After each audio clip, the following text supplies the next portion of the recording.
Hello.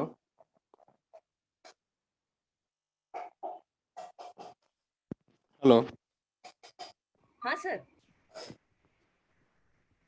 Madam आले नाहीत का अजून? अनुराधा हो आताच फोन केलता, 2 मिनिटात जॉईन होते म्हणाले. इंटरनेटचा थोडा प्रॉब्लेम झालाय. होते 2 मिनिटात होते सर जॉईन. अच्छा, मॉडरेशन कोण करते आज? रोहन. रोहन आणि अनुजा विकासा मेंबर्स आहेत आपले. Okay okay, good good good. ठीक आहे, काय हरकत नाही. हो sir.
Hello, Aniruddha sir.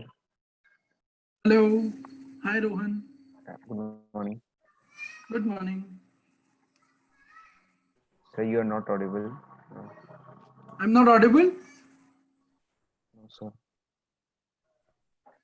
Can you hear me now? Hello.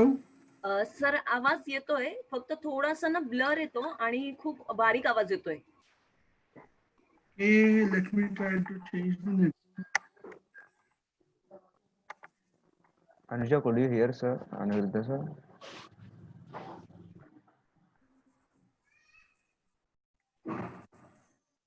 Yeah, now is it okay? Yes sir. Okay. Anuja.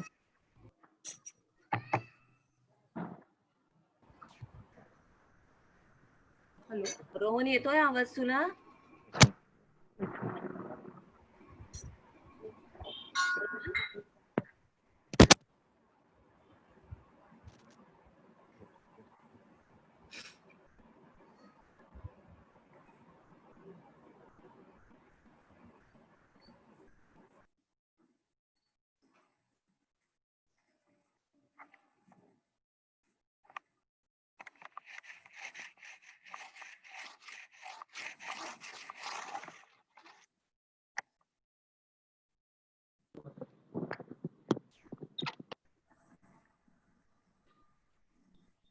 Hello. Yes, sir. Yes, sir. So sorry, sir. There was error at my side. Rohan आवाज येतोय? Yes, yes, ma'am. Sorry. Okay. Uh, uh, एक 2 मिनिटं थांब. शैलेश बोरे sir आता बहुतेक चुकून log out झालेत. एक 2 मिनिटं त्यांची वाट बघू आणि सुरू करूयात. yes, sir.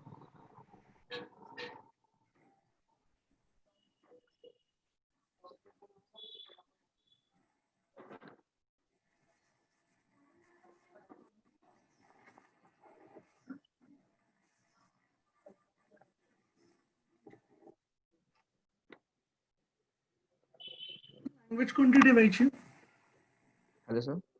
Language. Uh, sir, I think so. Any language as you prefer. Maybe English, Hindi, Marathi. Yeah, mix of English Hindi will be better because maybe students from other states also. Sure. Yeah. Thank you, sir.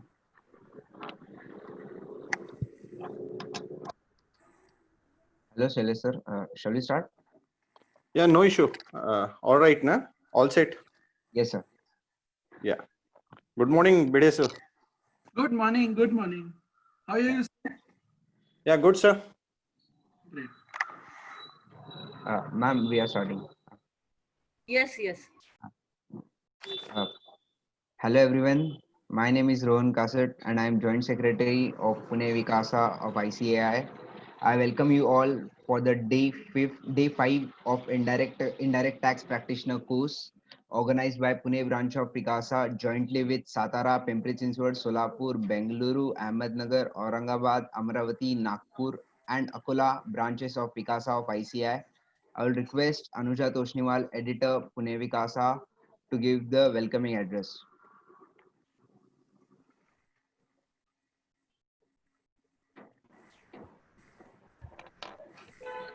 Hi, hello everyone.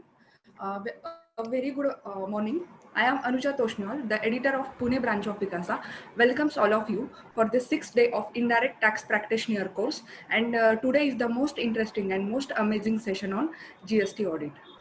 We walk on the road towards the success. We do not walk alone. We are always guided and supported by our mentors or teachers. So, for this purpose, today we have with us CA Aniruddha Bide sir to guide us on GST audit. Also, today we have with us CA Shailesh Bore sir, the chairman of Pimpri Chinchwad Vikasa, and Rohan Kasat, the joint secretary of Pune Vikasa. So I would like to request to Rohan for further proceedings. Over to you, Rohan. Uh, Thank you, Anuja, so much. Now I will request CA Shailesh Bora sir, Chairman Pimpri Chinchwad Vikasa, to give the welcoming remarks. Thank you, Rohan. Thank you, Anuja. Good morning, all. On behalf of Vikasa Pimpri Chinchwad branch, I, Chairman Vikasa Pimpri Chinchwad, welcomes you all on this platform. It's my privilege to share the screen with today's session speaker, CA Aniruddha Bide sir, and as well Rohan and Anuja, who are the Vikasa Pune team members. They are doing wonderful job. Further to that, I must congratulate and appreciate CA Samir Ladda's, who is the Vikasa Pune chairman, efforts for taking all the time and effort for designing this unique course that is known as indirect tax practitioner course. The aim is to have a insight of a practices and the processes along with the theoretical rules and regulations that needs to be followed in uh, all the subjects specifically with regard to this indirect tax course. So this course has been designed so nicely by CA Samir Ladda. I also thankful to him for inviting and also accepting our request to allow us Vikasa Pimpri Chinchwad to join the course with as hosted by Pune Vikasa.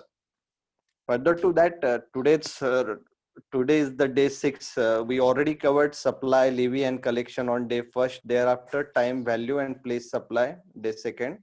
ITC and various issue on day 3rd. Composition scheme and various returns in GST. Thereafter, annual return. And now today we have GST audit. The subject would be deliberated by CA Aniruddha Bide sir. Like we are all aware, previously we are used in a tax audit as well as VAT audit, the processes and the procedure that needs to be followed with the techniques that needs to be followed, the reporting requirement we are aware of. On the same lines, we have this GST audit under GST laws.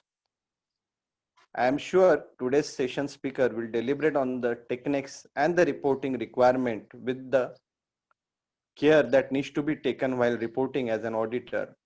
Beyond this, what is required in the law, beyond this, I would also sure today's speaker will enlighten us what is the intention behind drafting this reporting requirement. So auditor would take utmost care while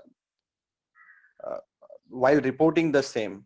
And as an article and as a student under CA office with CA office, we must assist the principal for complying all the reporting requirement. So not to waste much time of today's speaker, I would request the moderator for further moderation. Thank you and happy learning all. Thank you, Shailesh sir, for your kind remarks. Also, we have with us today CA Sunil Salampuria, Chairman Amravati Vikasa. I will request Sunil sir. Good morning, sir. I will request Sunil sir to give his remarks. Thank you, sir. Good morning, friends. We have today with us Aniruddha Bhide sir, learned speaker on the subject. I also appreciate the work of Pune Vikasa, who have taken the lead for us in this GST GST tax practitioner course. I have thanks to Samir Ladda sir, who have invited to join this course with Amravati, Akola, and Aurangabad, Pune, Satara, Pimpri Chinchwad, and also we have Bengaluru branch with us. So today we have important session for GST, that is the GST audit. We know that we have already completed everything, and my friend Pimpri Chinchwad Vikasa chairman has already covered the subject that we have to do the technical, learn the technical issues in GST audits, and what are the comments and the notes and disclosures, and the reconciliation. Main is the reconciliation with the books, how that can be done with 3B. We have already filed 3B and GSTR1, and also annual return. And now we have to compile and the reconciliation of all this in our audit. So the maximum work of our CA firms are done by the articles. So we have to best equipped to the article trainer, that the vendor are watching the work of the articles. So the articles know the technical issues and what are the facing in GST audit. I know today we have CA Aniruddha Bhide sir, so he will very well guide us to our students. Thank you. Happy learning. Thanks all. Thank you, CA Sunil sir, for your kind remarks. Now, before going to CA Aniruddha sir, I will request Anuja Toshniwal to read his profile first. Thank you so much, Rohan. Before start with the session, let us know more about Aniruddha sir. Aniruddha Dilip Bhide sir is from Nagpur. He is qualified as a CA in 2016 and CS in 2015. And he is working in AD Bhide and Company, which is established in 2018. And his branches in Pune and Nagpur. His specialization in internal and management audit, GST and tax audit. So I would like to Rohan for further proceedings. Over to you, Rohan. Yes, I'm thankful to CA Shailesh sir, CA Sunil sir for coming and giving the welcoming address to all the students. I'm thankful to Anuja Toshniwal for being here, present here. Now I'll request the Aniruddha sir to start the session for which we all have gathered on this webinar. So over to you, Aniruddha sir. Now you can start your session. We are excited to learn. Yeah. Thanks, Rohan.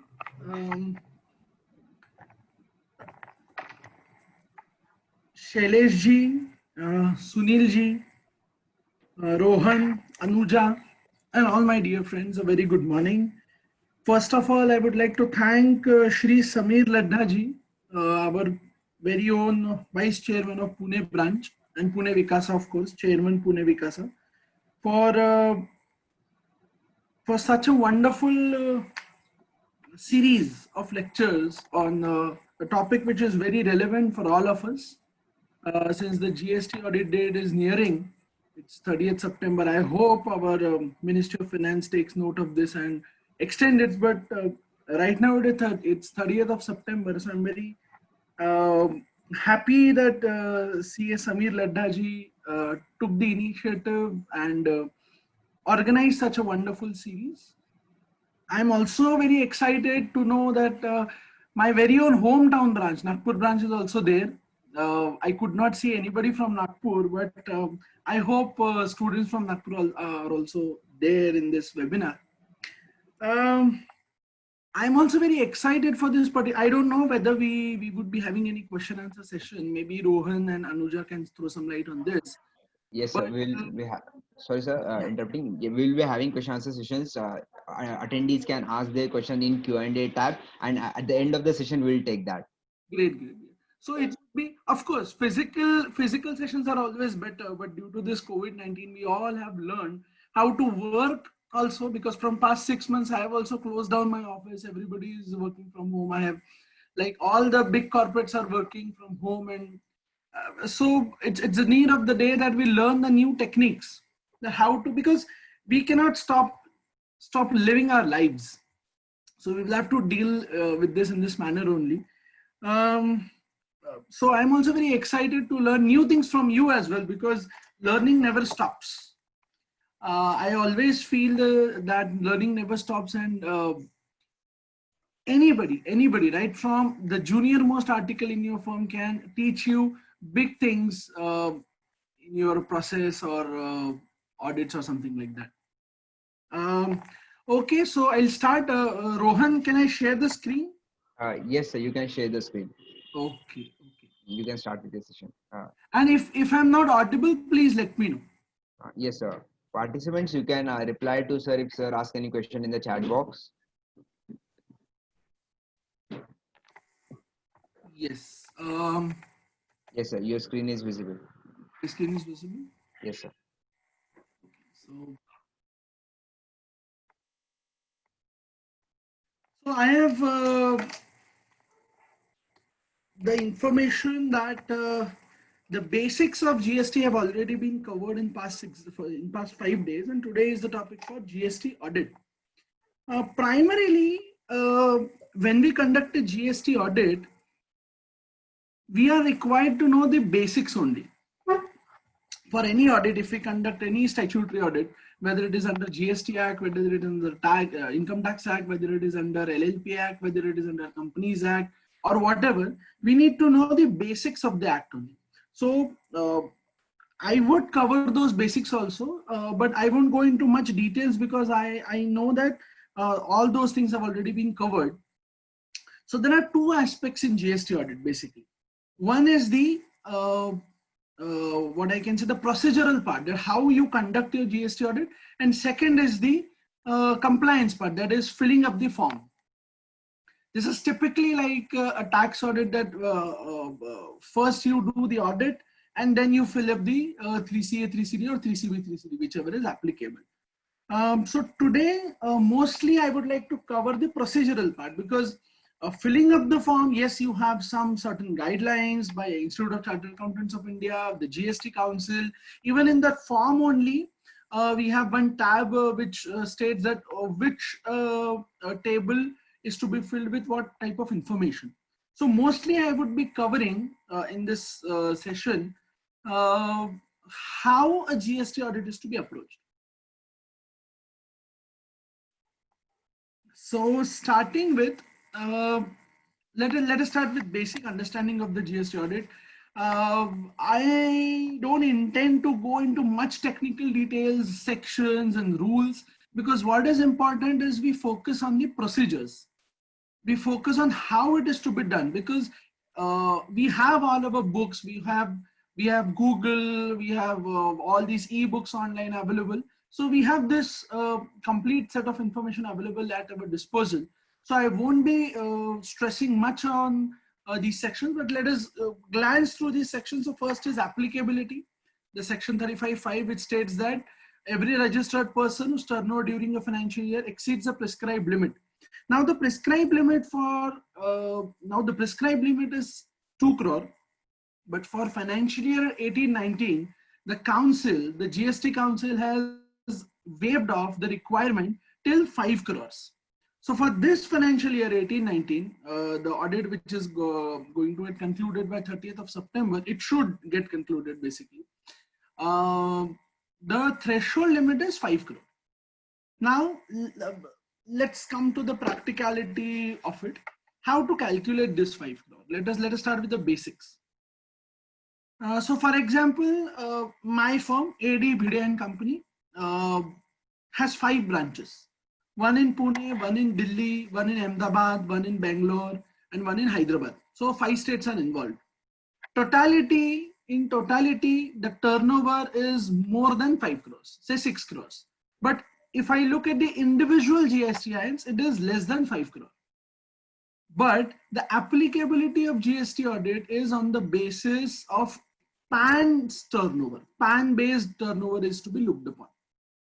Aggregate turnover of under the same PAN. So whatever multiple GSTINs have been registered under a same PAN, the turnover is to be looked for that particular PAN and not for a particular GSTIN.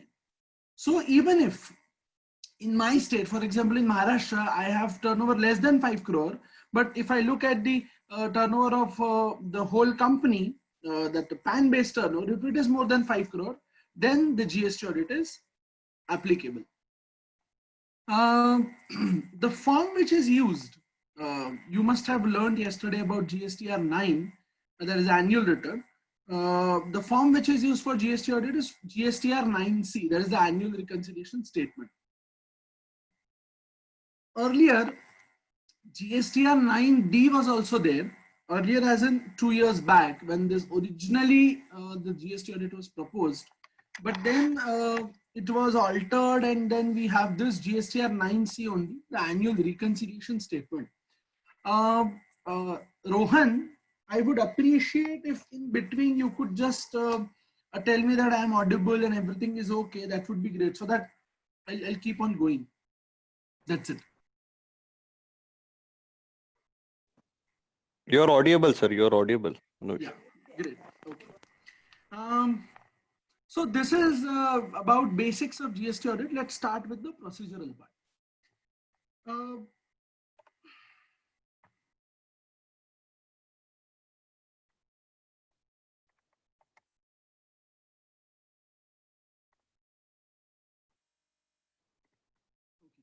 Is my screen visible?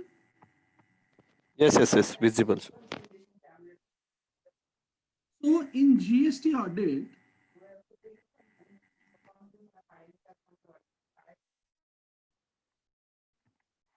we have to cover 3 parts. One is the outward supply, one is the inward supply, and third is the RCM. Though RCM can be covered both under outward and inward, but it's always better to cover it separately. So in GST audit, we have 3 different types what we have to cover. First is outward, second is inward, and third is reverse charge mechanism. We will take it one by one, that how we need to approach them. So basically, in GST audit, what you have to look is how to approach GST audit is basically it's a reconciliation with your financials and the returns which you have filed. So basically it is reconciliation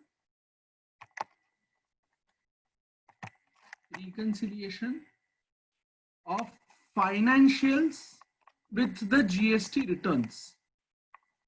And what is important are the financials. GST return are not that important, because in 9C, we have to report as per the financial statements and not as per the GST returns. There is a very big misconception that, for example, in GSTR 1, if we have shown a turnover of say 101 crore, and as per financial the turnover comes to be 100 crore, then it is okay that if we show as 101 crore. No, it is not okay.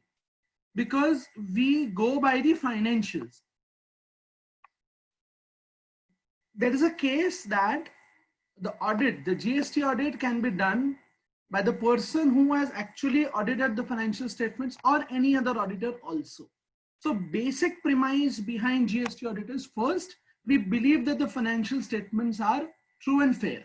They give a true and fair view, and the financial statements are correct in all aspects, in all respects. Okay. So we have to compare the financial statements with GST returns, and any and everything which is wrong or which is not taken in GST return advertently or inadvertently has to be corrected in the reconciliation statement, that is GSTR 9C. So this is very important, that we focus on the financial statements. Many people I have heard stating that, okay, in GST audit, we just have to look at the GST returns, GSTR 1, GSTR 3B, but no, we have to look at the financials also. Normal audit procedures, which we learn in our audit subject also in CA Inter and CA Final, the same concepts are applicable here also. Vouching, verification, cutoff procedures. Cutoff procedure is also very important from the angle of GST audit. I will tell you as and when it comes. So let's start with the outward supply. So this is the basic premise that what we need to do. We need to report in the GSTR 9C whatever is there as per the financial statements and the diversions which are taken from the financial statements in the GST returns. So our basic document are the financials. Unless and until we have doubt about the financial statements, unless and until that happens, we need to base our findings and observations on the financial statements. So outward supply.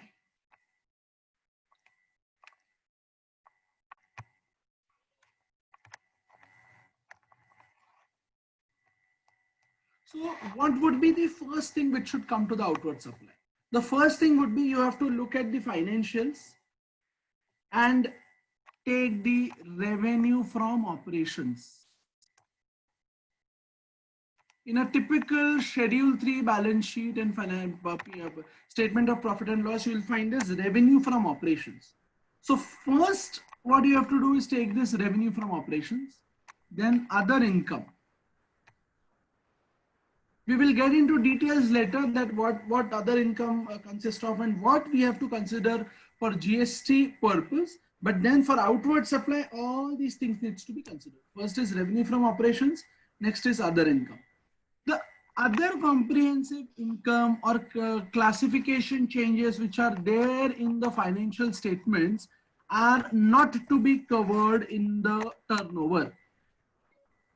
Let me be very clear, the other comprehensive income or the classifications, the index classifications and everything are not to be covered in the turnover as per financials part for our GST audit. So as far as our GST audit is concerned, we just need to consider the revenue from operations and the other income part. I hope I'm loud and clear and there are no disturbances. I'll proceed.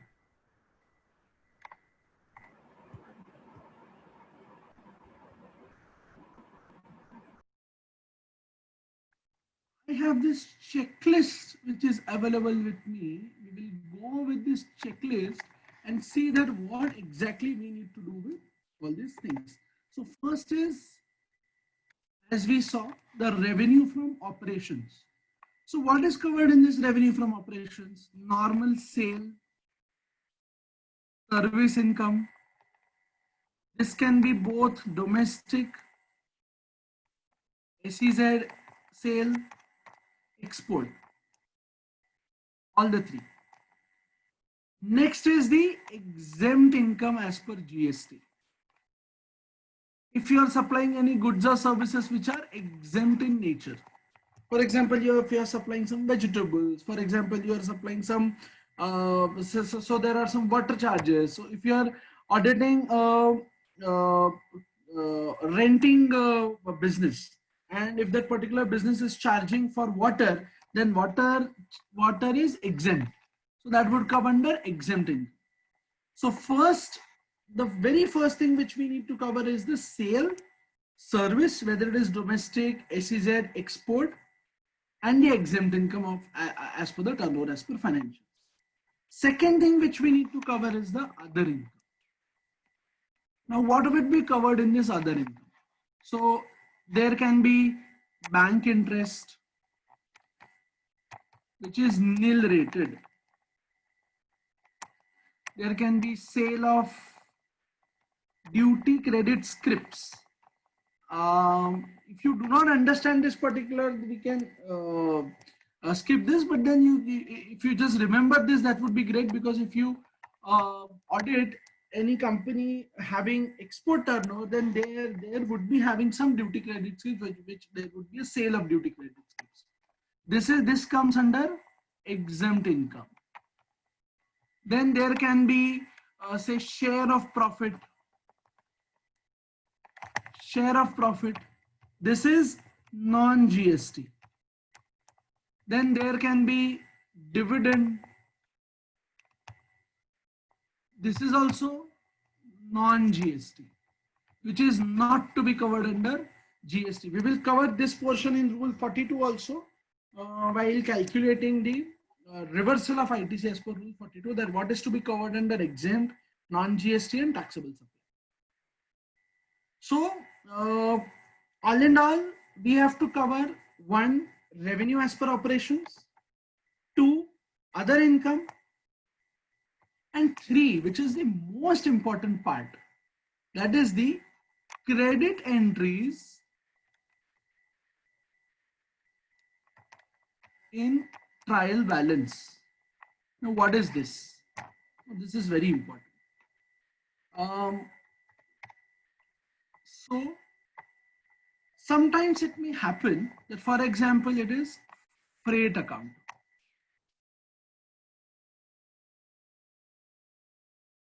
Freight account. Okay. So sometimes we pay freight from our own pockets. Then it is an expense for us. But in few cases, we recover this freight from our customers. At that time, what happens? Instead of booking it as income, companies tend to book it as an expense. How? They credit the freight account. So generally, if freight is an expense account, it should get debited. In some cases, where it is recovered from the customers, it gets credited. For example, I'll just give you an example. For example, I have sold goods worth 1 lakh. The taxable value of the goods is 1 lakh. I have also charged freight to that particular customer. Okay, let me put it in this manner. I have paid freight for that 1 lakh rupees, say 2,000, and I have recovered 1,500 from the customer. So what I do generally, I debit freight account with 2,000 rupees because I have spent that 2,000 for my business purposes. And that 1,500 which I recover from the customer, instead of showing it as income, I net it off with the expense. As far as accounting practice is concerned, it is okay. There is no issue with this. It is okay that if your expense is more and the income is less, and if both are of the same nature, you net it off in the financial statements. That is okay. But as far as GST is concerned, if you look at, I hope you have already learned about section 7, that is the supply, definition of supply. So anything which you recover from anybody comes under the definition of supply, and thus the freight which you recover from your customer, GST gets leviable on that. Now here comes the approach an auditor has to take while auditing a particular entity for GST purposes. So generally you take turnover as per financials, what all are there, revenue from operations, other income and everything. Plus you need to consider in turnover as per financials, not of course in the turnover as per financials, which is going to be reported under GSTR 9C. But of course, as a part of outward supply, the netting off part you need to consider. The netting off part. This can be freight, this can be transit insurance recovery, this can be notice पे recovery. अब notice पे recovery का concept मैं थोड़ा आपको समझा देता हूँ. I hope सबको पता है, but एक 30 seconds पे समझा देता हूँ. For example, if I'm working for a particular entity, okay, and I have a notice period of say 2 months. So that means that if I have to leave that particular job, I will have to give the management a notice of 2 months. If I don't give notice of 2 months and I want to get relieved of my responsibilities, then I have to pay for the period for which I need some exemption. So for example, if there is a notice period of 2 months and I want to serve for 1 month, but after that, another company is ready to give me a wonderful package and I want to go there, I don't want to waste my time in the present entity, then what I do is I pay my present employer 1 month's salary. Now this 1 month salary gets credited in your salary account. So generally in a financial statement, your salary account is on debit side. That is the expense part. But this notice pay recovery, if it is not shown in other income part, then it is netted off from the salary expense. So this is a very typical expense. This is a very typical income which is netted off from the expense, which you can see in all the entities. Because okay, I have some chat which is there. For freight, instead of charging, can freight be recovered through financial debit note? Yeah, but even if you do financial debit note, it's still, so what is a debit note? Debit note is just a supplementary invoice. After you have actually supplied goods or services, you think that, okay, there must be some escalation or some services which I have given for which I have not charged. So I raise a financial debit note. So if I raise, and there is nothing called financial debit note. There are financial credit notes. There is nothing called financial debit note. Financial credit notes as in you do not give effect to the GST. For example, थोड़ा सा digress हो रहा है हम लोग topic से, but okay, I'll tell everybody, no problem. So financial credit notes वो होते हैं जहां आप GST वहां पर deduct नहीं करते. For example, if you have made a sale of say 1 lakh rupees, GST is 18,000, okay, 18% is the GST, and you are passing a credit note, but it is not a GST credit note, it is a financial credit note. What does it mean? It means that you are not passing the credit, or rather you are not asking the particular customer to reverse that particular credit. So you are just giving that particular customer a credit note and you're not asking that particular person to reverse any credit from that, from whatever the kitty he has. So this is financial credit note, but there is nothing as such financial debit note in GST. I'm particularly talking about GST. So if it is a debit note and if it is issued to a particular customer, it will get recorded in the books, whether in income or in expense, somewhere it would get recorded. And then if it is an outward supply, then you have to charge GST. I hope Sneha, your query is resolved. If not, you can please put it in the chat. No problem. Sure. Thanks. Okay. So these 3-4 typical expenses which are there, if you want to note them down, please note them down. I'm extremely sorry that I'm not sharing any presentation screen, because it is always better to, I feel that it is always better to teach like this, or so the concepts are very much clear. I'm more comfortable in this. I hope Rohan, this is okay with all our audience.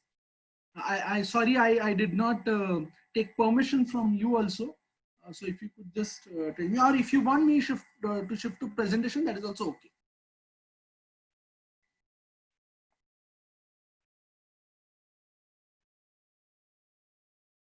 Rohan? No, sir, it's okay.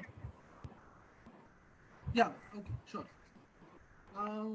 So there is freight, then there is transit insurance recovery, then there are employee recoveries, then there is notice pay recovery, and you need to, while scrutinizing the trial balance, you need, okay, let me come to that point as well. It is a myth in GST audit that you don't need to do the scrutiny of trial balance. All you need to check is the sale and purchase account. That's it. No. In GST audit also, you need to scrutinize the trial balance.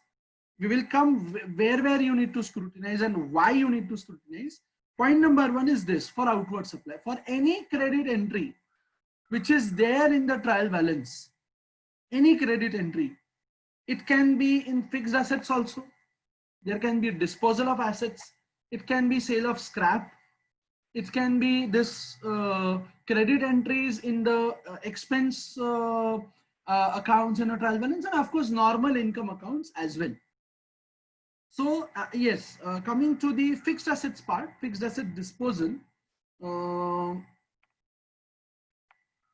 what you have to take into account while levying GST on fixed asset disposal is not the profit on sale of assets. So for example, I'll just give you an example. So the asset we have sold it, the sale value is say 10,000. Accumulated depreciation is say or the acquisition value, or what you can say, the acquisition value was say 12,000. The accumulated depreciation was say 8,000, and you have sold it for 10,000. So the profit would be 2,000. So in your financial statement, this 2,000 would get recorded in the turnover as per financials. Okay, but you need to levy GST on this 10,000, that is the sale part of the fixed asset.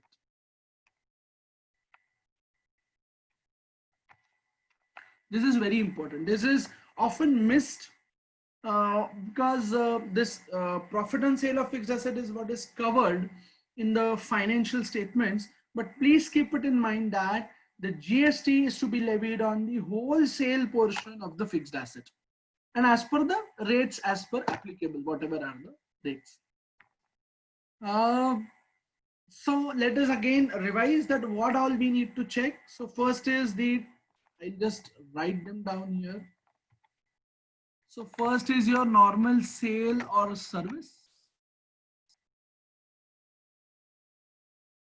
Then your scrap sale. Then you have fixed asset disposal. Then you have other income, if some recoveries or something like that is there in the other income. And then you have net of income, which is there in the expenses. So this is about the outward supply. If any questions are there, please do let me know. There is a small part, which is also very crucial part, remaining in the outward supply. But after we are done with this, I'll cover that. So if any questions are there, please do let me know, or then we can shift to the other part.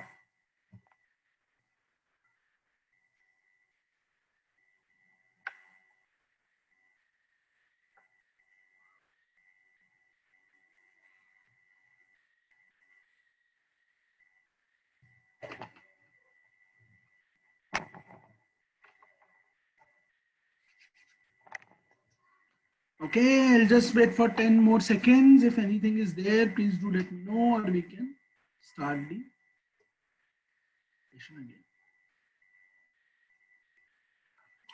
Okay, here we have some question.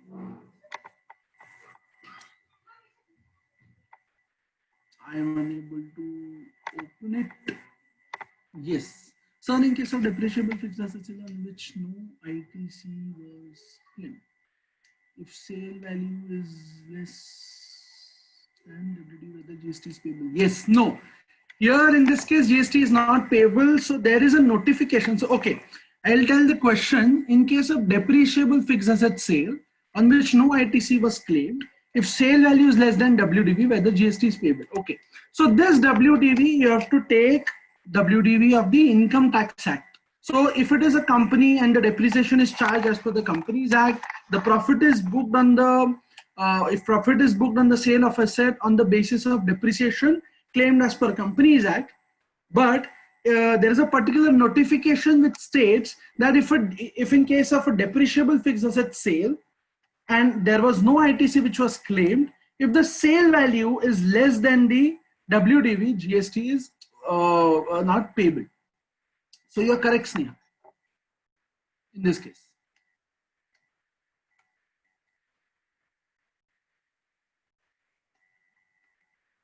Are we done? Are we okay? Are we good? Sneha, did you get your answer? Okay, sure.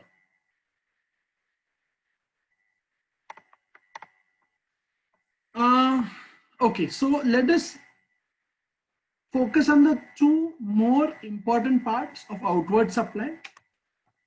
One is the stock transfer. This is a peculiar thing which has come under GST, that if A is in state of Maharashtra and its depot is in state of MP, then while transferring the inventory or while transferring the stock from location A to location depot from Maharashtra to MP, GST is leviable. Now this doesn't come anywhere in the financial statement. This doesn't get recorded anywhere in the financial statement. This is Schedule 1 supply, which is deemed supply. Schedule 1 deemed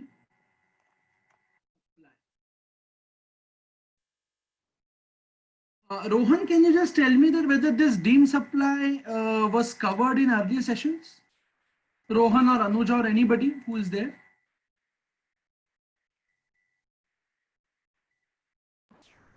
Covered, sir, but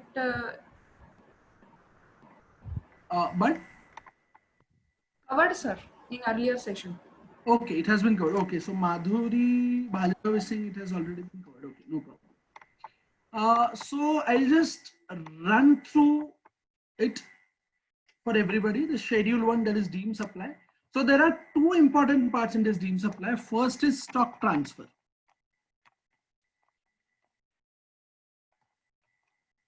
GST is leviable on this stock transfer and it is considered in other adjustments in GSTR 9C or sorry, not other adjustment, under Schedule 1 deemed supply in GSTR 9C. Okay, this is point number 1. Let me come to the point number 2.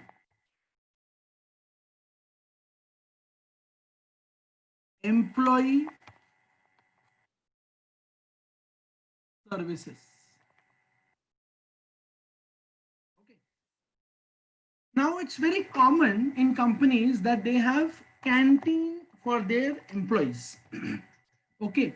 Generally, this canteen charges, the company charges subsidized rate from their employees, and the remaining is paid by the company directly to the contractor. Now there can be 2-3 types of canteens which can be there.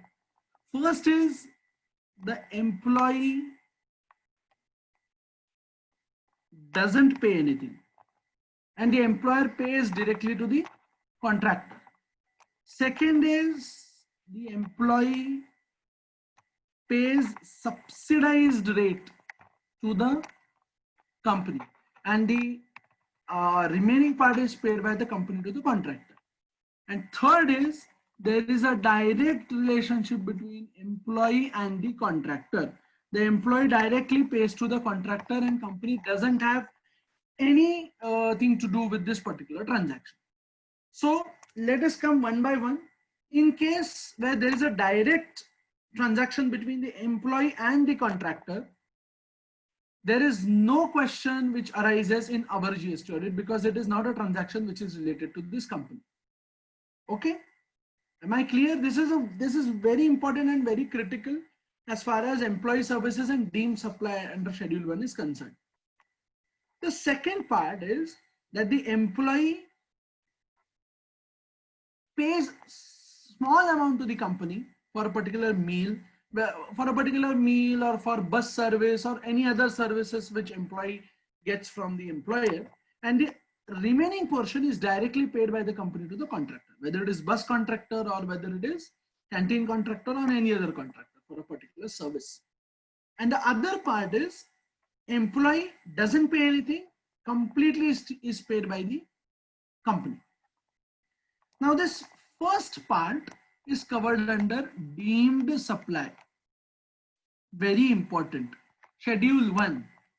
Transactions deemed to be supply without any consideration.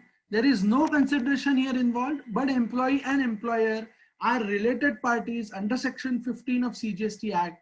I'm quoting very little sections here because I don't want anybody to get confused with the sections part and the jargons involved in that. But few sections are very important. This Section 15 defines related party relationships, and then in that employee and employer are covered. So if employee doesn't pay anything to the employer, then it is covered under deemed supply. The second part, the employee pays something to the company and the rest is paid by the company directly to the contractor.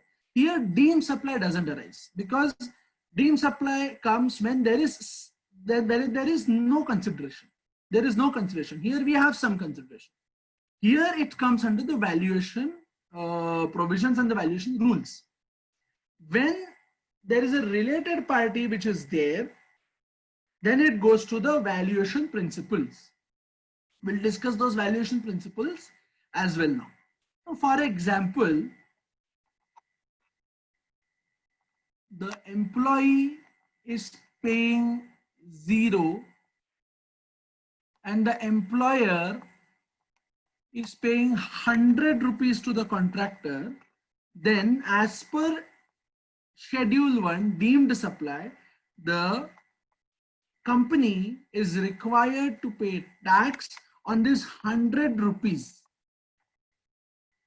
Why this 100 rupees? Because if related party is given any service, then that particular transaction is valued as per fair market value or as per cost plus 10%. So if we have the fair market value, which is 100 rupees, the employer is paying for a particular meal or for a particular bus service to the contractor 100 rupees, then we have this fair market value available with us. Then the GST is leviable on this 100 rupees. If we don't have this fair market value available, then it is cost plus 10%. Let us take example of another related party. Okay. So for example, like related parties our one moment, I just need to change the page.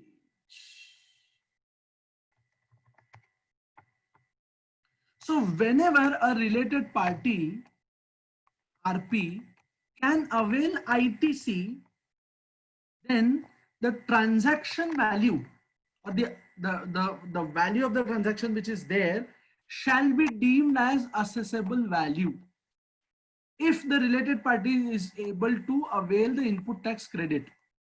Okay, this is applicable in case of deemed supply for stock transfer, because the other related party, which is our depot only, can avail the input tax credit because it has GSTI. But in case of related party, which is employee and employer, the employer is unable to take any input tax credit. That's why the rule which is applicable is fair market value or cost plus 10%. Is it clear? This is a very important and very critical thing. This is often missed in GST audits, that we need to, for this, we need to, for example, there is a contractor named Shabri Catering Services. Okay. Then we will have to go into Shabri Catering Services general ledger. We will have to find that for how much, how many transactions are there in that, for that particular contractor. We need to get total of that and then pay GST on the same. This applies to bus, this applies to canteen, this applies to any other services which are given by employer to employee. Is it okay? Have you understood this particular concept? Are there any questions? Are there any doubts? Because at the time of doing GST audit, this is very important and critical factor for levying GST. And this is often missed by the companies. There are two things which are often missed by the companies. Point number one is the netting of the expenses, which we saw. And the second point is this, the deemed supply, or the, in this deemed supply also stock transfer is always covered. What is not covered is this canteen, the bus services which are given, and all these things. So if any question is there, please let me know. I'll wait for 30 seconds or else we can proceed.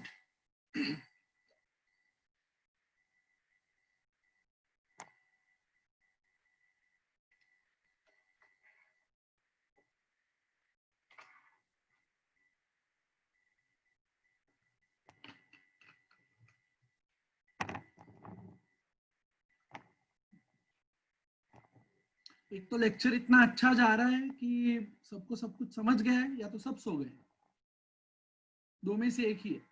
Please मुझे बता देना so that from next time onward I will not okay, how we calculate cost plus 10%. Okay. Cost plus 10%. Okay, I'll just give you an example. For example, आपका एक canteen contractor है, ठीक है, company में. I'll just tell you that who has asked this question so that everybody knows this. So Netal Joshi has asked this question, that how we calculate cost plus 10% in case of no fair market value for individual employee. Okay. So we do not calculate for each individual employee. So what happens? So for example, there is a canteen contractor. Okay. Typically in case of canteen services, what happens is the company allots some space to that particular canteen contractor. Okay. And then the company also gives some equipments which are available. For example, the company provides gas, the company provides utensils, the company provides other things as well. The contractor has just to cook the food and serve to the employees. In this case, you cannot compare the particular cost of that, the cost which contractor charges to the company to any fair market value, because the company is giving some services to the contractor. The company is providing space, the company is providing electricity, the company is providing utensils. So in this case, it is not a fair market value which is to be considered. In this case, the cost plus 10% model is to be considered. Now, what is cost plus 10% model? For example, I have a company and I have a canteen contractor. Okay, he bills me 10 lakh rupees a month. Then what I will do is, I will take that 10 lakhs bill. I will put a markup of 10%, that is cost plus 10%, 10 lakh plus 10%, that gives me 11 lakh, and then levy 5% GST on that. Because on canteen and food services, 5% is the GST. So this is cost plus 10%. What happens in case of bus? The bus operator comes with his own bus. He doesn't ask you for any petrol or diesel or anything like that. So in that case, you can use the fair market value as the basis. Because in that case, he is not using any of your services and is directly providing services to your employees. So in that case, his services are like apple to apple comparison is possible in this case. In the case of canteen, apple to apple comparison is not possible. This is because if you go out for If you go out in a restaurant, then the place is owned by that particular restaurant, or the restaurant is by that particular restaurant, or the electricity is paid by that particular restaurant. So there is no apple to apple comparison. So in a typical case of canteen contractor, you need to go for cost plus 10%, and in typical case of bus contractor, you need to go for fair market value.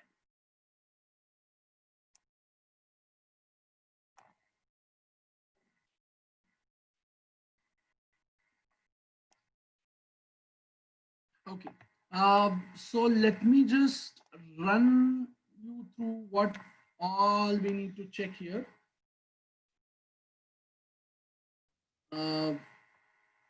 Let us come to the, so this was the basic which we need to cover in the outward supply. Now let us go into a bit procedural part, that what needs to be checked in the outward supply.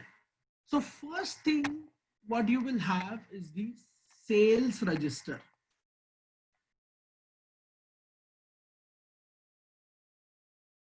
So first thing which you have to do is make a list of all goods or services provided by that particular taxpayer. Okay. Check the HSN and the rate which is applicable. HSN and the rate which is applicable. This is very important. And on that basis, you need to do the vouching. Now we are coming to the part of vouching and verification. In a typical statutory audit, we go by the random sampling, or we check on the basis of ledger scrutiny. In case of GST audit, you have to go with the scrutiny of the sales register. So what you need to check, I'll just tell you typically what happens. So you have this customer GSTIN, what all you need to check. Customer GSTIN. So if you are in Maharashtra, the GSTIN is say 27. And if your customer is in say Karnataka, which is 29, Bangalore people may know this, that it is the 29 which is the code. So in this case, the place of supply and the which is applicable would be interstate.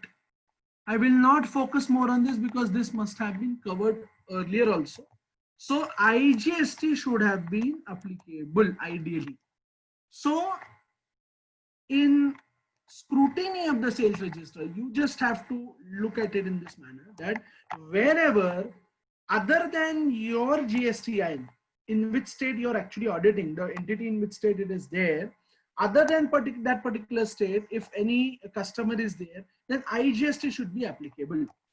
And if it is in the same state, then CGST and SGST should be applicable. This is a typical mistake which happens in sale registers, or which happens in a company's record, that a customer is in the same state as of the taxpayers, but still IGST is levied. And sometimes the customer is in a different state, but still CGST, SGST is levied. In that case, excuse me.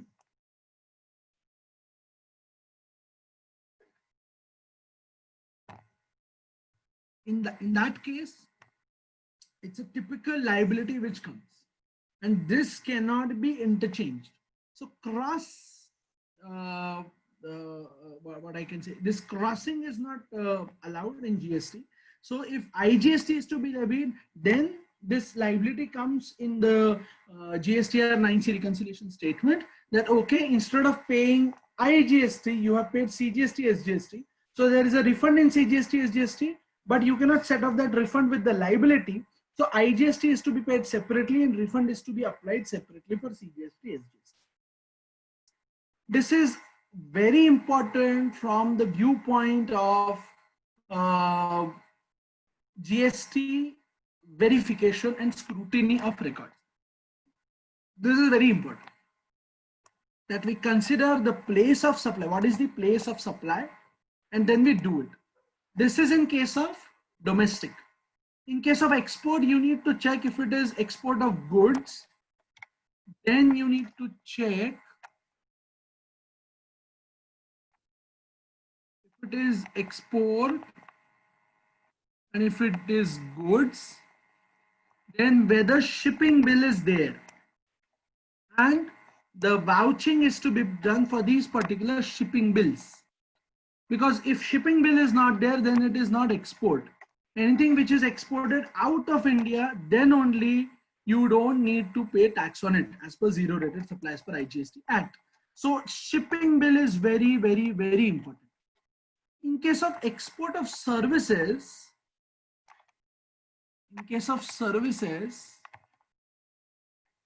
what is important is place of supply is outside India. Okay, point number 1. Point number 2, supplier is in India. Point number 3, that you have received the payment or the remittance within 1 year. This is very important. If I'm a chartered accountant, if I've given some services in say UAE, okay, I have billed it on 1st of April 2019. If I don't get paid for those particular services within 1 year, then that particular services will not be considered as export of services, and you need to pay tax on that export of services. The tax would get levied and the interest would get charged at the rate of 18% from the date of the invoice. This is very important. If you have any questions about this, the basic 2729, the GSTIN checking or the rate check, HSN check, then this domestic, then this is export of goods, export of services, please do let me know.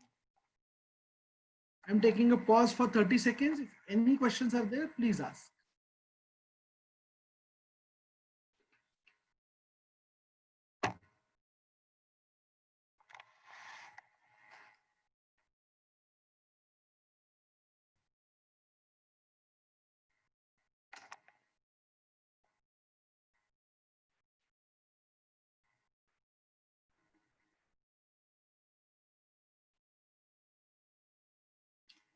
Okay, I think there are no questions. We can move ahead.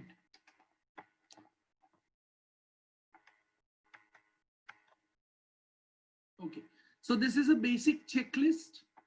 In case of outward supply, I am just running you all through this checklist. I have already covered most of the points. If something is left out, we'll cover it here also. Anuja, can you, is the screen visible? Can you read the particular checklist? Yes, sir. Visible. Yeah, okay. Sneha says, please share the checklist. Okay. Okay, so I have shared the screen. So first is the reconciliation part. Generally, in a statutory audit, we exactly go with the opposite approach, that we do first vouching.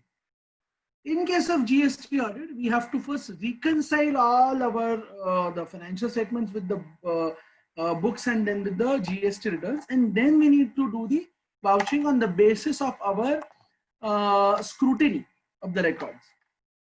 So first is prepare a reconciliation of revenue from operations, other operating revenue with sales register and GSTR1. I have already told you this. Then prepare a list of GLs having credit entries, whether part of revenue as per financials or part of expenses, and check whether the same has been reported in GSTR1. This is point number 2. Then in case of vouching, check invoice series, party-wise GST and validity verification. Okay, this online GST and verification is what I did not cover. So sometimes it happens that the taxpayer thinks that a particular GSTIN is an SEZ GSTIN and he doesn't levy tax on that. But after scrutiny of the particular GSTIN, after we check the validity, it comes to our knowledge that it's a regular GST. Then we need to pay tax on that. So checking validity of all the parties is very important. This is going to come in the purchase part also, that checking the validity of the parties, the GST. Then HSN identification, rate applicability, I have already told you. Interstate supply or intrastate supply and GST is levied accordingly. Invoice wise date lies within the audit period of not. Yes, this is also very important. Cutoff procedure, time of supply of goods and services. This has already been covered, I think. Collection of tax amount manually in Excel. These are the Excel points which are there. That as per the rate which you have calculated as per the HSN which is available, you yourself manually calculate by using the formula the GST rates and the GST amounts as well, and then compare it with the figures provided by the company. Then I have already covered this place of supply based on GSTIN, cross-check IGST and CGST, SGST levy with place of supply, intrastate and interstate branch transfer of goods or services, SEZ sale and export with or without payment of GST. I have covered this aspect also. In case of SEZ supply, you need to check whether that particular GSTIN is an SEZ GSTIN by going on the portal. In case of export of goods, you need to check whether we have shipping bill. In case of export of services, you need to check one, the place of supply is outside India as per section 13 of IGST Act, and you need to check whether you have received the payment for that particular invoice within 1 year. If you have not received the payment, then whatever receipt you have not received, the amount which you have not received within 1 year, tax is leviable on that particular receipt. Advances, yes. So from 14th of November 2000 till 14th of November 2017, GST on advances in respect of goods was applicable. But after 14th of November 2017, GST on advances is only applicable for the purpose of provision of services. So if you are providing any services, then only on advance portion you have to pay GST. We need to check this on the basis of debtors aging, and you will have to check one by one that whether you have received that particular payment in against any particular invoice or it is an advance. We have already covered the sale of fixed assets and sales reconciliation.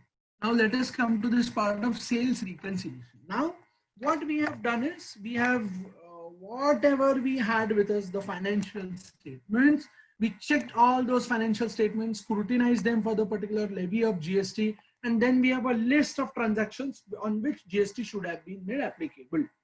Then we have to check in the GSTR1 supplied by the company that whether they have shown this particular transaction in GSTR1. Now, some of the people ask me that whether GSTR1 is important or GSTR3B is important. See, GSTR3B is only a summary for the purpose of payment and for the purpose of availing input tax credit.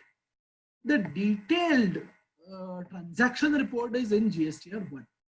So whatever has been, and particularly whatever has been shown in B2B, that is business to business in GSTR1, because if you show something as B2B transaction in GSTR1, then even if it is a wrong transaction, you will have to keep the transaction and you will have to pay tax on that because the other entity, the customer, has already taken input tax credit on the basis of GSTR2.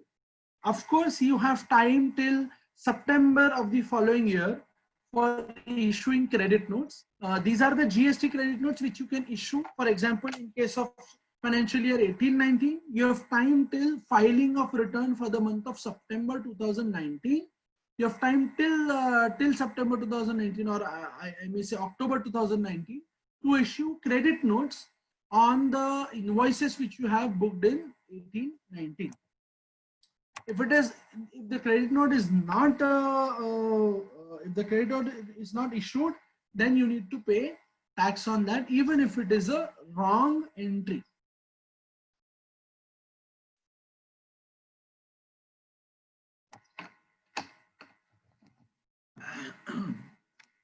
Okay.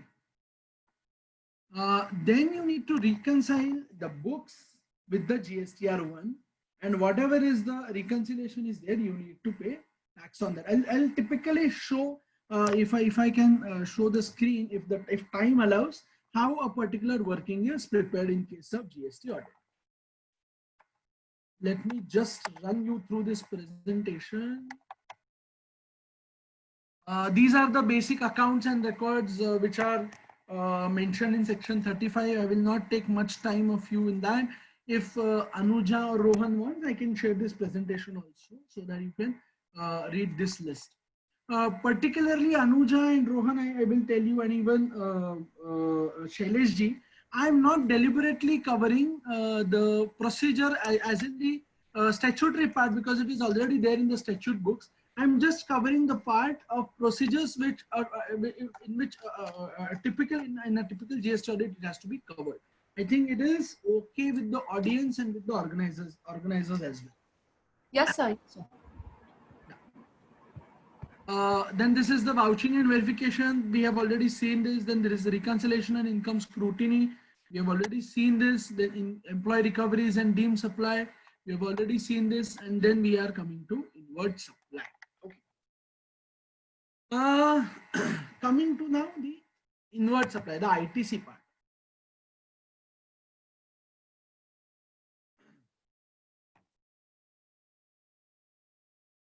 The ITC part, okay, I'll just show you one. Okay. Is this visible? The screen is visible, the presentation? Yes, yes, sir. Yeah, okay. So, what is eligible input tax rate? I know this has already been covered in the earlier sessions, but I'm just giving a revision, quick revision. So, on inward supplies of goods and services, capital goods, and goods or services under reverse charge, CGST, IGST, and SGST can be taken. And on the imported goods, IGST can be taken. Specific exclusion is tax paid on inward supply of goods or services under composition scheme. This is very important. What all you need to check is what we are going to cover now. So these are the principal conditions to avail input tax credit. You are in possession of invoice. This is covered in the physical vouching. You have received the goods or services. Okay, I'll just give you an example. So on 31st March 2019, you have received the goods. You have received the invoice, but the invoice has been dispatched on 31st March 2019. The goods have been dispatched on 31st March 2019. You get the invoice for that particular date as on 31st March 2019 on your email. But the goods are reached in your factory premises on 2nd of April 2019. Whether I would be, this is the first questions. I know I shouldn't be asking any questions, but let me see if anybody can answer. Everybody can answer. Let me see if I get some answers. So whether I would be able to avail any credit. So I have this one. So from Sneha Jayaprakash, okay.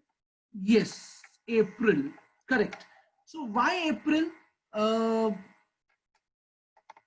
The reason is, I have another chat which is there. Received in April, GRN, correct. Goods received note, correct. We have received those particular goods in the month of April, and that's why we need to take input tax credit of that particular goods or services in the month of April.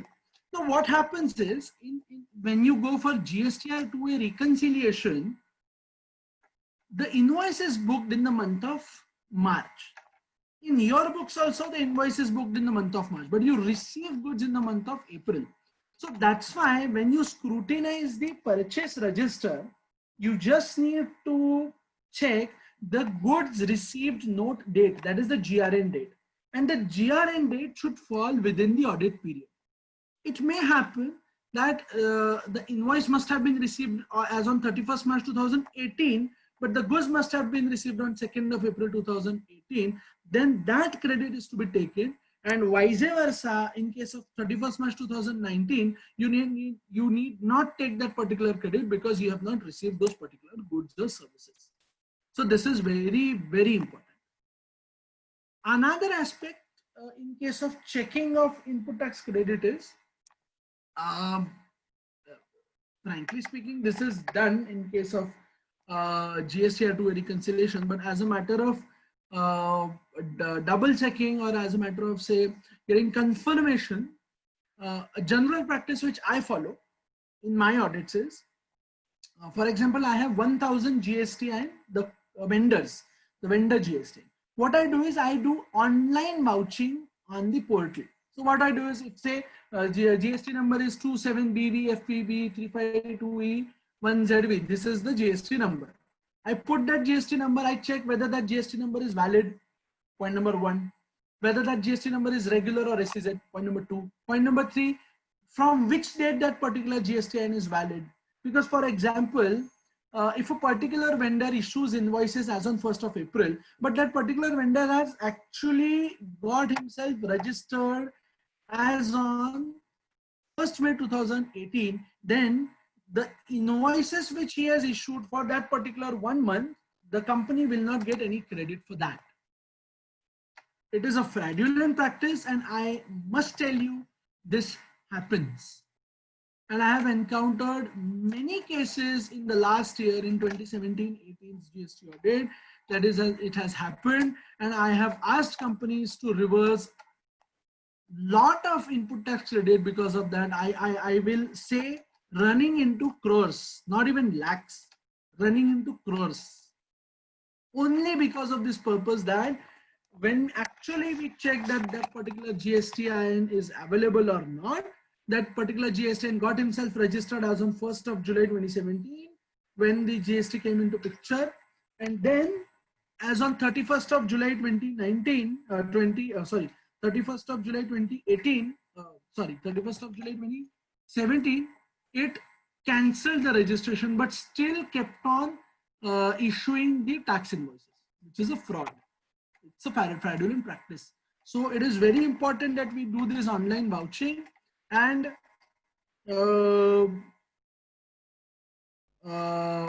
save our principles. Of course, we all are articles, and save all our principles from.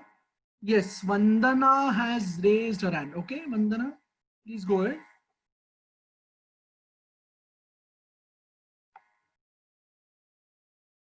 Anuja, how we are going to do this? Vandana has raised her hand. Okay, sir, what if we made entry of invoice which was received on 31st March in our books, but claim the same amount in April as per GST, and then while reconciling, would we get that difference for the invoice? Yes, of course we will get that difference, because in your books you have already entered that, and you have not taken input tax credit for that in the GSTR returns. So for example, if you have received the invoice as on 31st of March 2019, then you have recorded that as purchase account debit or particular account debit, input CGST account debits, excuse me, input SGST account debit or input IGST account debit. But while claiming input tax credit in GSTR 3B for the month of March, you do not claim that particular credit. So there always would be a reconciliation amount, which would be this particular amount, which would be there between the reconciliation between financials and the reconciliation between the GST return. And even this particular tab is given in table number 12 of GSTR 9C. If time allows, we will just run through the GSTR 9C as well. In that, I will show that where it needs to be shown. I hope this question is resolved. Anuja, can I proceed? Yes, sir.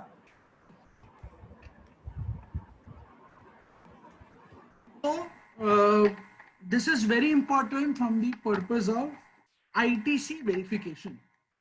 Another part which I showed you in case of sales also, I'll just go to this. Okay, so your GSTIN is 27. The vendor's GSTIN is also 27, but he has charged IGST, then you will not get credit. Okay, your GSTN is 27, the other GSTN is say 29, he has charged CGST, SGST, you will not get credit. So cross credit is also not claimable. In case of outward supply also, we saw this. In case of inward supply also, this is the case. Now let us come to the import of goods or services. So import of services, yes, RCM is applicable on import of services. In case of import of goods, you need to check the bill of entry. The bill of entry is to be checked for the purpose of availing input tax credit on import of goods. Generally, I propose or I advise to check 100% bill of entries. The reason is, in case of normal input tax credit, you have this GSTR tool through which you can confirm that, okay, we have this much of credit available. But in case of import of goods, there is no such mechanism available from the government that you will get this particular amount directly from the government, where you can cross verify. So it is always better to check 100% of the bill of entries, because this ITC on import of goods is wherever there is import, it's a big chunk is there in input tax credit.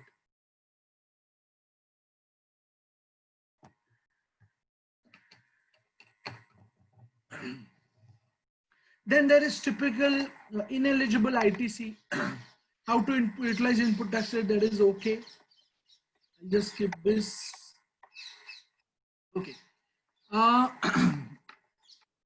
One more thing which is important is this rule 37, that you need to pay to a particular supplier within 180 days from the date of invoice, and if it is not paid, then you need to reverse that particular credit under rule 37, and you need to pay tax at the rate of 18%.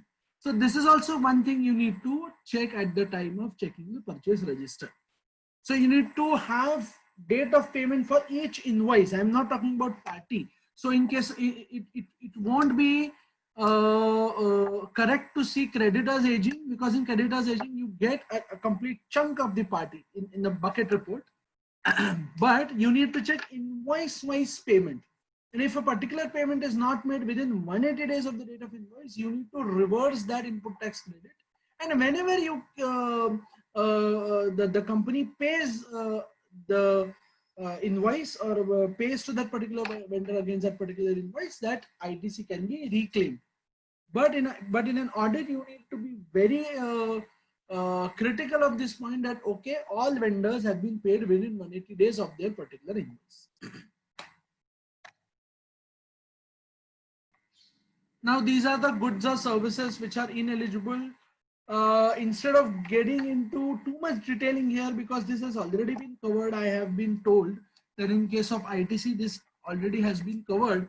I'll share this presentation also, but there is nothing which has to be explained here. It's just a list. You need to take care that if these services or if these goods are there, then you cannot avail credit of input tax for that particular entity. I'm just showing this on the screen. If any question is there, please do let me know in the chat box.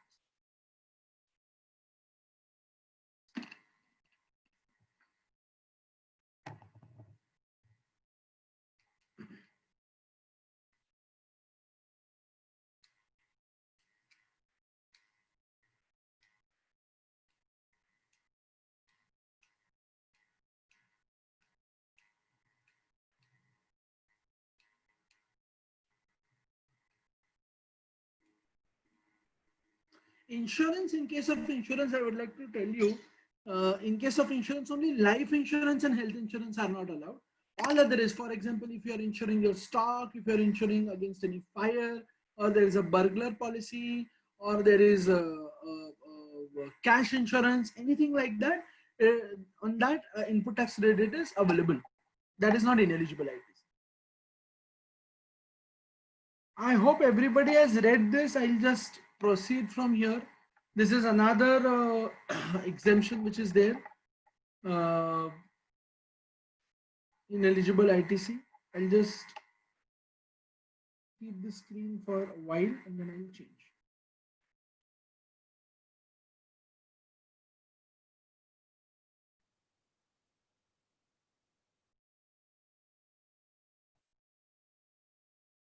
(9:30), I think I should.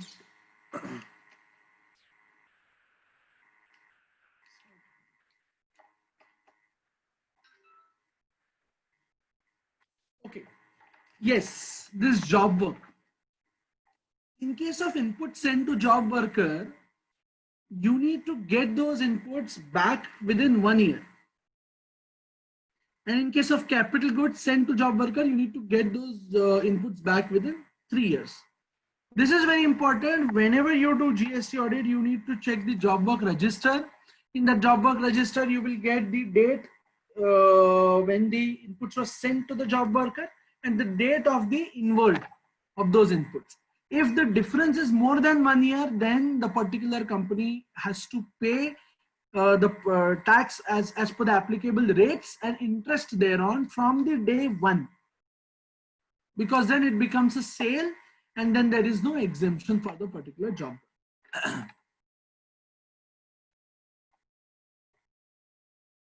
Now reconciliation. I think instead of focusing on this reconciliation, I'll just show you particular reconciliations, how they are done.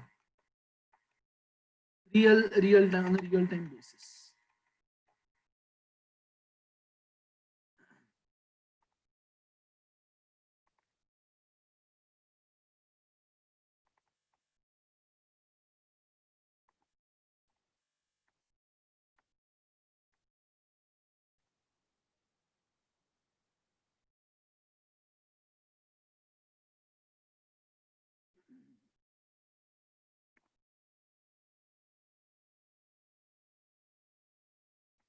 Okay. Is the screen visible?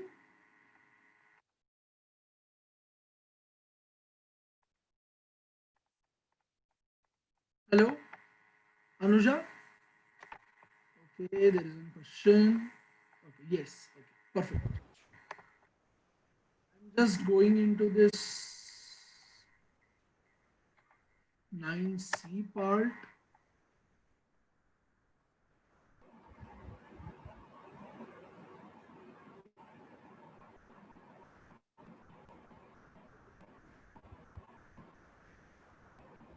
Now here in the table 5A, you need to put the turnover as per the audited financial statement.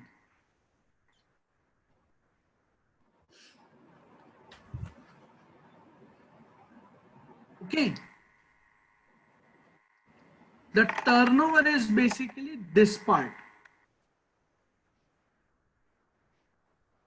So this is the turnover. Okay, this is a very typical example where we have two GSTINs available with us, and the GST audit is done on a basis of a GSTIN, not on the basis of PAN. So first we will have to cover the turnover as per financials, as per the financial statements, and then bifurcate it between the two GSTINs. After we are done with this, then this particular turnover goes into this. Now you can see that these are the revenue from operations which is there. I'm just hiding these. So,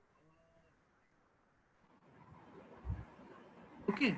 Then there's this other income, which is interest income, dividend income, other non-operative income, and other miscellaneous income.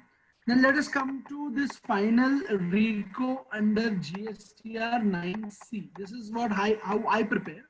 These are the turnover as per financials. You can see that from where it has come from this 2143244801. Then after that, there are a lot of adjustments which are to be made. These adjustments I can show you here. So if there is an unbilled revenue at the beginning of the financial year. So what is unbilled revenue? This is a peculiar concept. Unbilled revenue. Unbilled revenue as per section as per AS9 or AS7, whichever AS is applicable to a particular taxpayer. And in that particular case, even if you have not invoiced it, as per the accounting standards, you need to incorporate it in your revenue. But as per the GST, you have to bill it, then only it will be treated as outward supply. then in that case, we need to add this particular revenue at the unbilled revenue at the beginning of the financial year and deduct unbilled revenue as at the end of the financial year. Excuse me.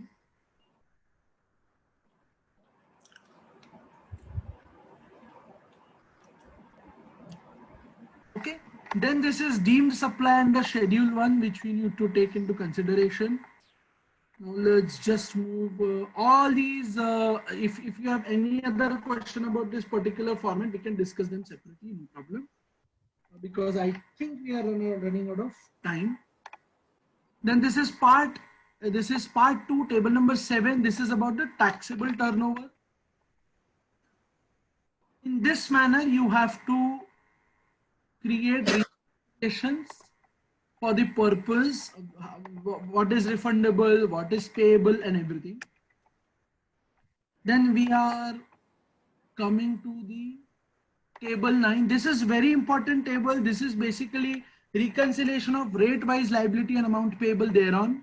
So whatever liability comes as per the books needs to be mentioned here, and whatever you are paid as per the annual return, that is table number Q, 9Q, it appears here.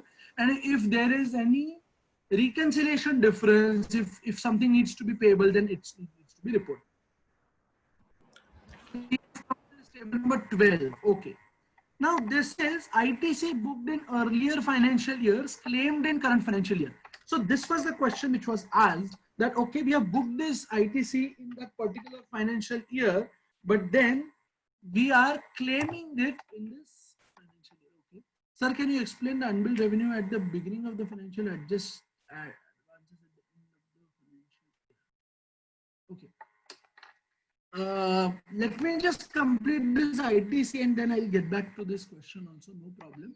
So ITC booked in this table number 12B, ITC booked in earlier financial years, claimed in current financial year. This is that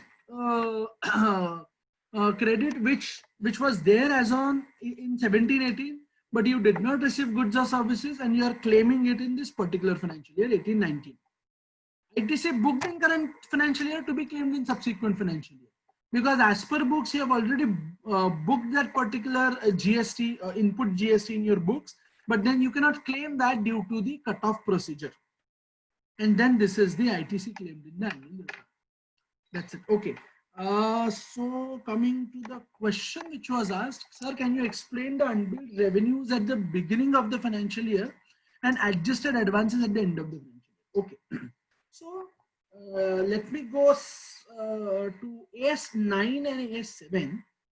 Recognition, basically AS9 recognition of revenue and AS7 about the construction contracts. So basically,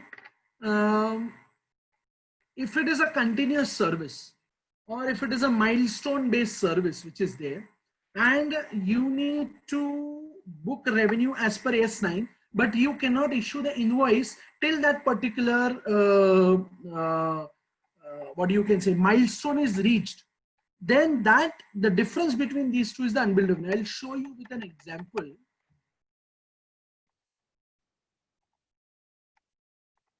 Okay. So the first milestone, so if the contract is for say 1 lakh, okay, milestone number 1 was 10%, which became on 1st January 2019. Okay. Second is say 20%, which became applicable on 1st March 2019. C is say 40%, which became applicable on 1st May 2019. Okay. Now what happens here typically is, if you can see, after this 20%, so 20 plus 10 is, so in B you have to, the 20% is done, in C is 40%. So you have already recognized revenue of 10% as on 1st March 2019, additional 10%. Okay. But from 1st March 2019 to 1st May 2019, in those 2 months, you are not recognizing any revenue. Okay. But if you see on a typical, on a very simple vanilla method, 2 months and the revenue which you need to recognize is 20%. revenue recognition is 20% because 40 less 20 is 20%. So for the month of March and for the month of April, you need to get this 20% as a milestone. Okay, but as on 31st of March 2019, as per AS9, if it is a milestone basis contract, then you need to account for this unbilled revenue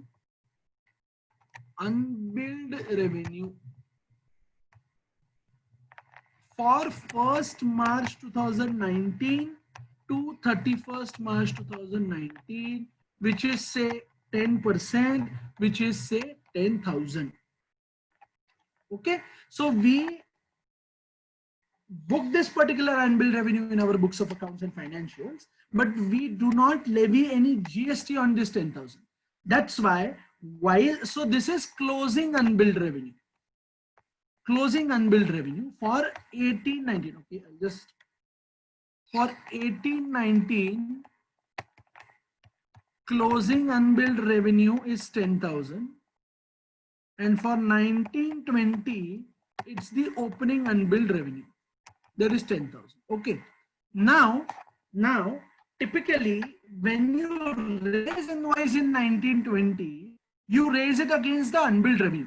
Okay. So that's why you need to consider opening unbilled revenue as the positive and the closing unbilled revenue as the negative, because you need to deduct the closing unbilled revenue because that is not supply under GST, and you need to add unbilled revenue, opening unbilled revenue, because that's a supply under GST.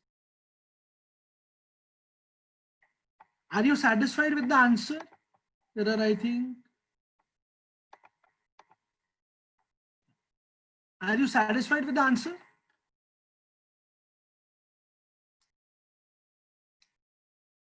Okay, great. Yes, and the adjusted advances at the end of the year, this is also the same. Okay, I'll just explain this particular thing. Okay, so in 2018-19, or may I say 17-18, the unadjusted advances were 1 lakh rupees. Okay.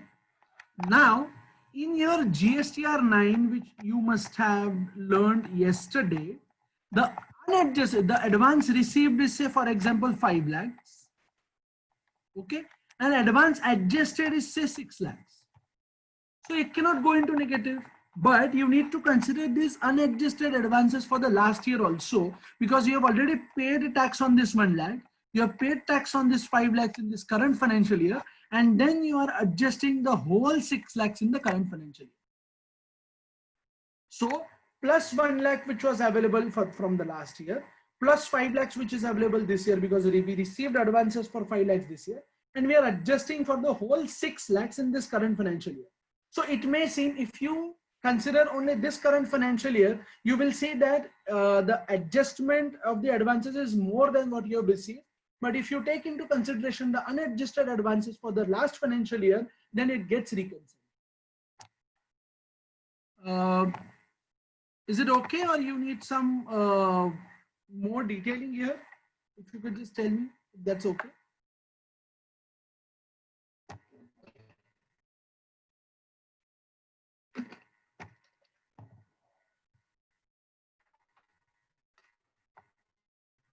I assume that it is okay. Okay, so that's it. These are the last parts that the certification, and I won't get into much into that. So these are the certification and every part. So that's it from my side. Last का थोड़ा सा मैंने इसको ये किया. Last ka I just ran it through you, but due to paucity of time. So thank you. Over to you, Anuja. If any questions are there, please do let me know.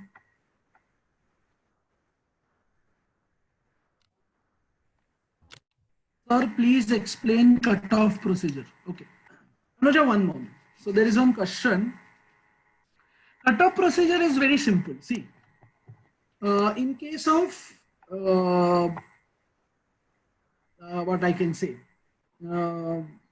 input tax credit basically. What I explained, can we get the Excel checklist?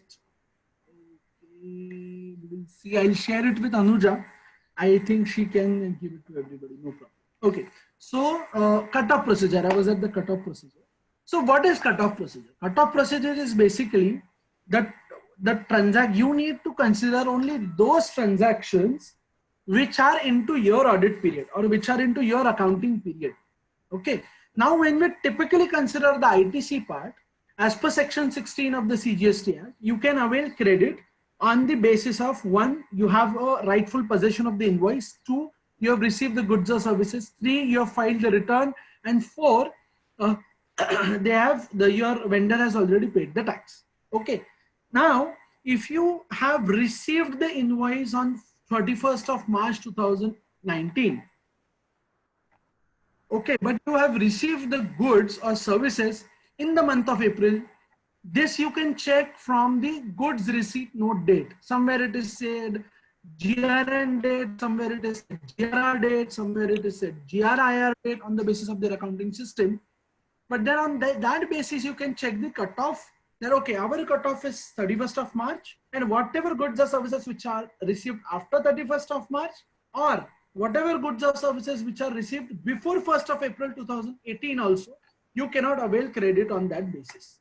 This can also happen. For example, you receive the invoice on 2nd of April 2018, but you receive the goods or services in 31st March 2018, then you need to take input tax credit there. So this is the cutoff basically you need to check.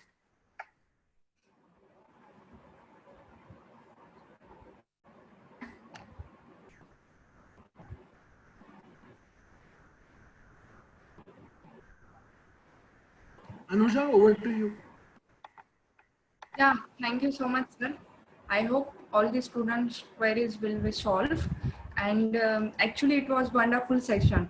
Actually, we came to know the overall perspective of the GST audit. So it was wonderful session. And first of all, I would like to give the thanks to Pune ICI and Pune Vikasa for organizing such a great series on indirect taxes. And I would like to give the special thanks to Aniruddha sir for giving a precious time for this session. And really, it will be helpful and fruitful to all the article students and who are watching the session. And I would like to thanks to Shailesh sir, Sunil sir, and all the attendees who are watching the this session. Thank you so much. Yeah. Thanks, Anuja. Thanks, everybody. Yeah.